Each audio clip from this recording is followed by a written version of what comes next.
Le bagnero est l'endroit le plus dangereux de votre maison. Pas la cuisine, pas l'escalier, pas le garage. La salle de bain. Et ce qui s'y passe chaque matin sous la douche, derrière une porte que vous avez probablement fermée à clé, peut déclencher un AVC ou un arrêt cardiaque en quelques secondes. Sans avertissement, sans douleur préalable. Juste un vertige soudain, un voile noir, et vous êtes au sol, nu, mouille, sur un carrelage dur, avec personne capable d'entrer pour vous aider. Au Japon, les chercheurs appellent ça le heat shock. Plus de 6000 personnes âgées meurent chaque année en se noyant dans leur baignoire après une perte de connaissance liée à des fluctuations brutales de pression artérielle pendant le bain. C'est 3 fois plus que les morts sur la route. Et ces chiffres ne comptent même pas les AVC et les arrêts cardiaques qui se produisent sous la douche sans noyade, chez des personnes qui restent debout, qui tombent, qui se fracturent le crâne ou la hanche sur le rebord de la baignoire ou le lavabo. Et voici ce qui devrait vous alarmer. Les 5 erreurs les plus dangereuses que vous pouvez commettre sous la douche après 60 ans sont des gestes que vous faites probablement tous les matins sans y réfléchir. Des gestes qui semblent parfaitement normaux. Des gestes que personne ne vous a jamais dit d'arrêter. Restez jusqu'à l'erreur numéro 1, parce que c'est celle qui tue le plus silencieusement et que presque tout le monde commet. Bonjour, je suis le docteur Camille Mercier, médecin et éducatrice en santé des seniors. Si ce contenu vous est utile, mettez un pouce en l'air et abonnez-vous. Ce geste aide cette vidéo à atteindre les personnes qui en ont besoin. Avant de vous parler des 5 erreurs, je dois vous expliquer ce qui se passe dans votre système cardiovasculaire quand vous entrez sous la douche, parce que sans cette compréhension, les erreurs ne feront pas sens. Votre corps, après 60 ans, ne fonctionne plus comme à 35 ans. Ce n'est pas de la faiblesse, c'est de la biologie. Vos artères ont perdu de leur élasticité. Elles sont plus rigides, moins capables de s'adapter rapidement à des changements de pression. Votre système nerveux autonome, celui qui régule automatiquement votre pression artérielle et votre rythme cardiaque, est plus lent à réagir. Et votre cœur, après des décennies de travail incessant, dispose d'une réserve fonctionnelle plus réduite pour encaisser des pics de demande imprévus.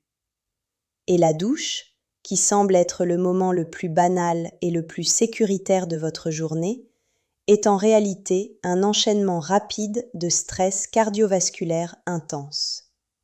Des changements de température, des changements de position, des changements de pression artérielle. Le tout dans un espace confine, glissant, où vous êtes seul, nu et vulnérable. Voici les 5 erreurs, en commençant par la 5e. Erreur numéro 5. Mouillez la tête en premier. Quand vous entrez sous la douche, quelle est la première partie de votre corps que vous mouillez? Si vous êtes comme la majorité des gens, vous mettez la tête directement sous le jet, pour mouiller les cheveux, pour vous réveiller, par pur automatisme. Du point de vue de la physiologie cardiovasculaire, c'est l'une des erreurs les plus dangereuses que vous puissiez commettre après 60 ans.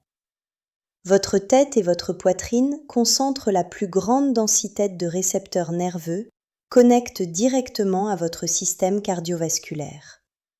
Quand l'eau, même tiède, frappe soudainement ces régions, votre cerveau interprète cela comme une variation thermique d'urgence et déclenche une réponse immédiate et intense. Le sang est redirigé en masse vers la tête et le thorax d'un seul coup.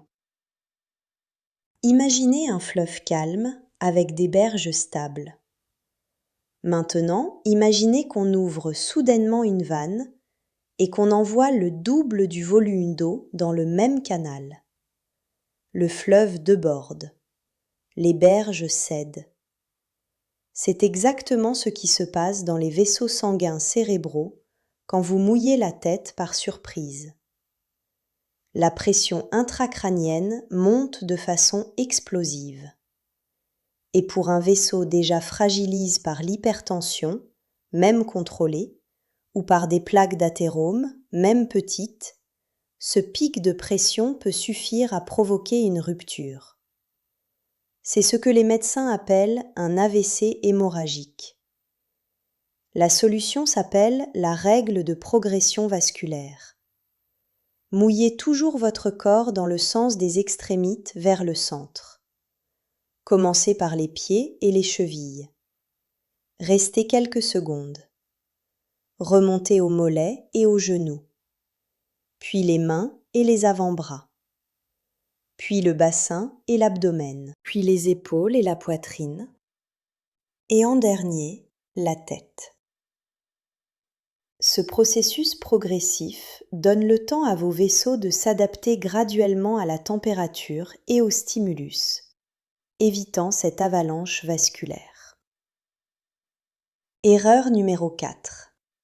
Entrez sous l'eau très chaude ou très froide sans transition. C'est le matin. La salle de bain est froide. Vous ouvrez le robinet au maximum du chaud et vous vous jetez sous le jet sans attendre. Pour votre cœur, ce moment est lu comme une attaque. Quand l'eau très chaude frappe votre peau soudainement, les vaisseaux sanguins de la surface se dilatent de façon abrupte. Ils s'ouvrent pour tenter de libérer l'excédent de chaleur. La pression artérielle chute rapidement. Le sang se reprend dans les extrémites, loin du cerveau et du cœur. Votre cerveau détecte cette chute et envoie un signal d'urgence. Le cœur doit battre plus vite, plus fort. Pour un jeune avec des artères élastiques, cette compensation se fait en secondes. Pour quelqu'un avec des artères rigides ou une hypertension mal contrôlée, cet effort soudain peut déclencher une angine de poitrine, une arythmie ou pire. Inversez le scénario. C'est l'été, il fait chaud, et vous vous jetez sous une douche froide pour vous rafraîchir. L'effet est oppose, mais tout aussi dangereux.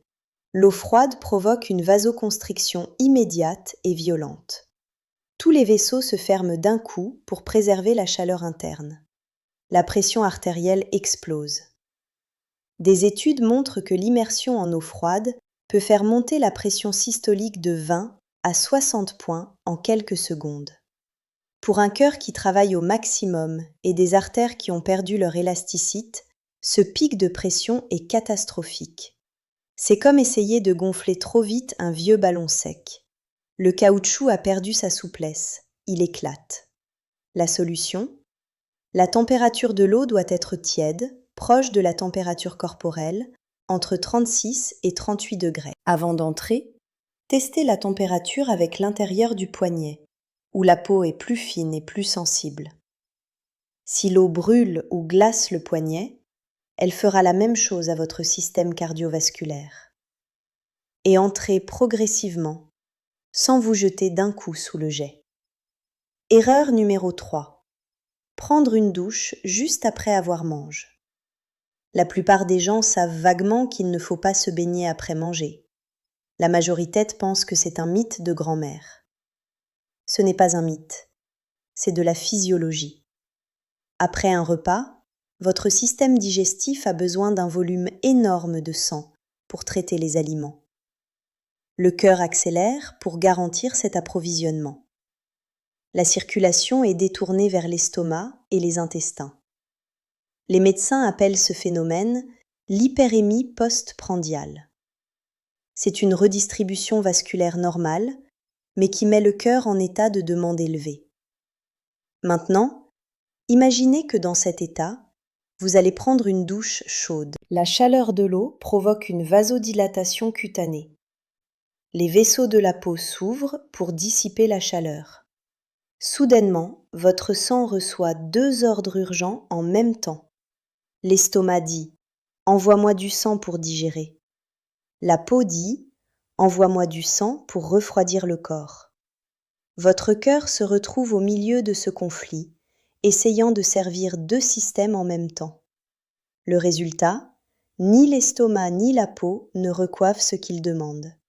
Et pire, le flux sanguin vers le cerveau et vers le cœur lui-même diminue de façon dangereuse. Cela peut provoquer ce qu'on appelle une ischémie transitoire, un manque d'oxygène momentan qui, chez une personne jeune et en bonne santé, passe inaperçu. Mais chez une personne de plus de 60 ans, cela peut se traduire par un évanouissement dans la cabine de douche, une angine de poitrine ou pire. La règle. Après un repas léger, attendez au moins 45 minutes. Après un repas complet, attendez au moins 2 heures. Ce n'est pas de l'exagération, c'est de la physiologie. Erreur numéro 2. Sortir de la douche dans un environnement froid sans préparation. Ce n'est pas ce qui se passe sous l'eau qui est le plus dangereux, c'est ce qui se passe quand vous en sortez. Pendant la douche chaude, vos vaisseaux sont complètement dilatés. Votre pression artérielle est basse, votre cœur est relativement tranquille. Vous êtes dans un état de relaxation vasculaire profonde. Et puis vous fermez le robinet. Vous sortez de la cabine. L'air froid de la salle de bain frappe votre peau mouillée. L'eau s'évapore rapidement et l'évaporation vole la chaleur de votre corps de façon abrupte. Votre système nerveux entre en alerte. Il doit retenir la chaleur. Les vaisseaux qui étaient complètement ouverts se ferment d'un coup dans un spasme vasculaire intense. La pression artérielle, qui était basse, explose en quelques secondes. Cet effet Gangora, pression très basse puis pression très haute en quelques secondes, est ce que les cardiologues appellent la labilité pressorique. Et pour des artères qui n'ont plus l'élasticité de la jeunesse, cette oscillation est une agression. C'est à cet instant précis, un pied hors de la cabine, la serviette à la main, que se produisent la majorité des syncopes orthostatiques au Bagnero. Le cerveau ne reçoit pas assez de sang pendant un instant.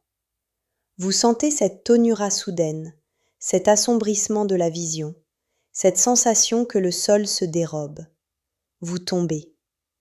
Et le sol de carrelage, le lavabo, le rebord de la baignoire sont là. La protection. Chauffez la salle de bain avant de vous déshabiller.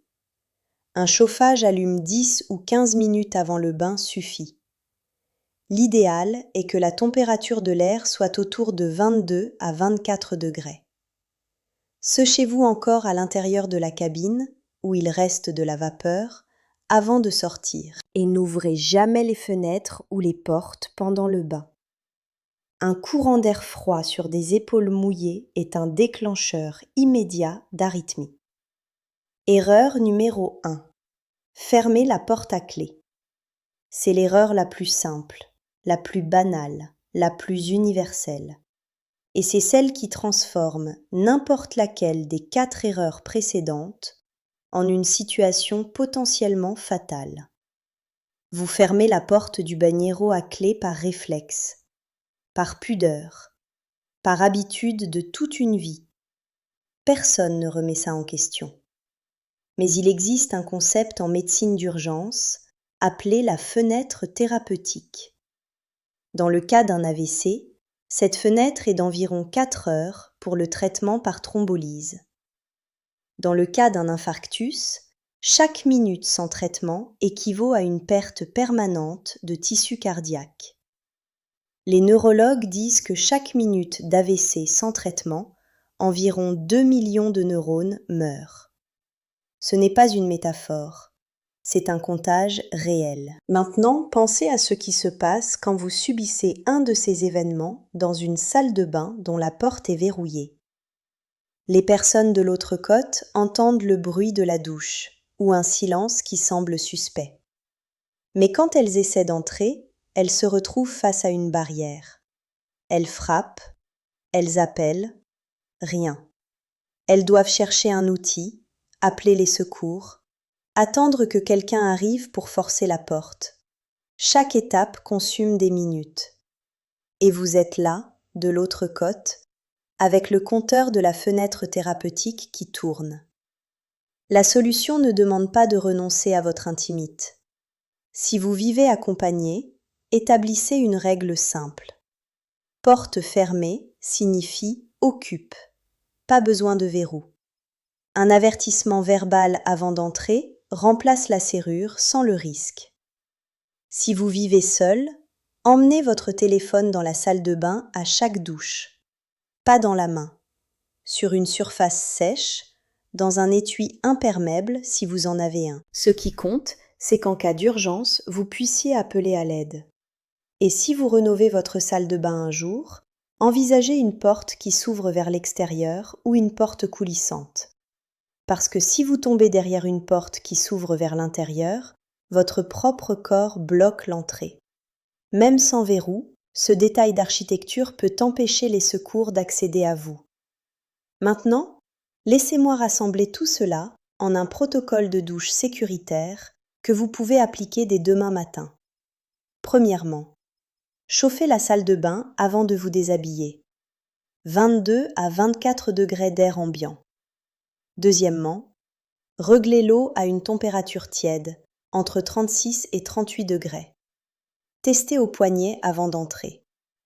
Troisièmement, entrez progressivement.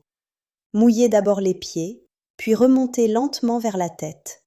Jamais la tête en premier. Quatrièmement, limitez la durée de la douche à 10 minutes maximum. Au-delà, la vasodilatation prolongée peut faire chuter votre pression trop bas. Cinquièmement, sechez-vous dans la cabine avant de sortir dans l'air ambiant. Sixièmement, ne prenez jamais de douche dans les 2 heures suivant un repas complet. Septièmement, ne verrouillez jamais la porte. Gardez votre téléphone accessible. Ces gestes prennent quelques secondes supplémentaires. Ils ne coûtent rien, ils n'exigent aucun équipement spécial. Et ils pourraient faire la différence entre une douche ordinaire et une urgence médicale. Tout ce que j'ai décrit ici repose sur des données scientifiques et des cas cliniques documentés. Mais chaque personne est différente. Si vous avez une hypertension diagnostiquée, des antécédents d'AVC ou d'arythmie, du diabète ou toute maladie cardiovasculaire, consultez votre médecin pour adapter ses recommandations à votre situation spécifique. Connaissez-vous quelqu'un de plus de 60 ans qui se jette sous la douche brûlante chaque matin? Qui mouille la tête en premier? Qui ferme la porte à clé? Partagez cette vidéo avec cette personne. Vous pourriez lui donner l'information qui empêche un matin ordinaire de devenir une tragédie. La médecine préventive est le meilleur remède. C'est ce que la science dit vraiment. Et il n'est jamais trop tard pour changer un geste qui prend 2 secondes et qui peut vous sauver la vie. Dans la prochaine vidéo, je vous montrerai les 5 signes que votre corps envoie avant un AVC, des signes que la plupart des gens ignorent complètement. Abonnez-vous pour ne pas la manquer. Je suis le docteur Camille Mercier et ce fut un véritable plaisir d'être ici avec vous. Prenez soin de vous. Prenez soin de ceux que vous aimez.